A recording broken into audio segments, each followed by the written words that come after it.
1 month before my wedding to my boyfriend, he announced he wanted to have a child with his first love. I refused, but he brought it up every single day. 2 weeks before the ceremony, I received a prenatal checkup report. That's when I discovered his so-called first love was already nearly a month pregnant. It turned out had never intended to seek my consent at all in that moment. Years of affection evaporated like smoke. So, I cancelled the wedding, destroyed every trace of our memories, and on what should have been our wedding day, I walked into a closed-off research lab. From then on, he meant nothing to me. Chapter I've explained this to you 1,000 times. Beverly has cancer and only a year left. Her biggest wish is to leave her family with a child. She saved my life once, and now I have to help her fulfill this wish. ID heard this script from Dominic Pearson countless times over the past 2 weeks. When he first proposed the idea, ID shut it down immediately, but he wouldn't drop it, nagging me daily. His tone had shifted too, from tentative pleading to righteous anger, as if I were the villain for refusing. Since when did repaying a life debt require fathering a child? Consistent arguments had drained me. I no longer had the energy to reason with him. Instead, I stared at the man ID loved for 5 years and asked, voice trembling, Dominic, our wedding is in 2 weeks. Now you want to have a baby with another woman. What am I to you? For the first time, Dominic seemed to notice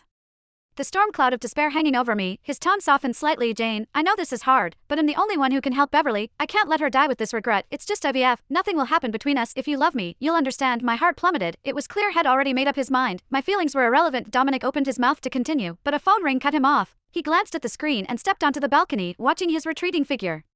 I smiled bitterly. Dominic and I had grown up together, same classes since elementary school, same college. ID loved him silently for years, but had never noticed, until graduation, when he finally acknowledged my devotion and agreed to date. You'd think after 20 years, we'd trust each other completely, yet in 5 years as a couple, ID never once touched his phone. He took every call in secret. Once, while he lay feverish in bed, his phone buzzed nonstop. I tried to mute it, but the moment my finger grazed the screen, he woke up and accused me of snooping. No explanation helped. I spent that night alone on the couch. I told myself it was just his guarded nature, that someday, I'd earn his trust. But 5 years changed nothing. Now he wanted a child with another woman, indifferent to how his actual fiancée might feel. When Dominic returned, he was grinning. He grabbed his jacket and headed for the door. I need to go. Think about what I said. His hurried footsteps echoed. Only one person made him rush like that. Beverly. Sure enough, minutes later, Beverly sent a photo. When I zoomed in, my legs nearly gave out. Chapter It was a prenatal report, and the patient's name was Beverly. The listed conception date made my head spin. 3 weeks pregnant, which meant Dominic and Beverly had undergone IVF over a month ago. Had never planned to discuss this with me, never intended to ask for my consent. So why had he hounded me about it daily? To absolve his guilt. What did I even mean to him? My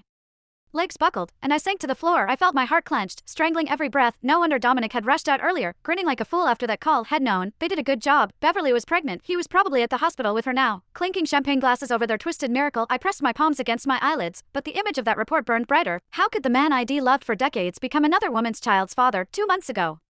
Had tearfully accepted my proposal. ID booked the cathedral and chosen a lace gown for our wedding. ID imagined his hands studying mine as we cut the cake. Now those fantasies popped like soap bubbles, leaving only acid in my throat. My phone buzzed, jolting me back. I answered mechanically. Jane. Emily's voice crackled with excitement. I know it's last minute, but Dr.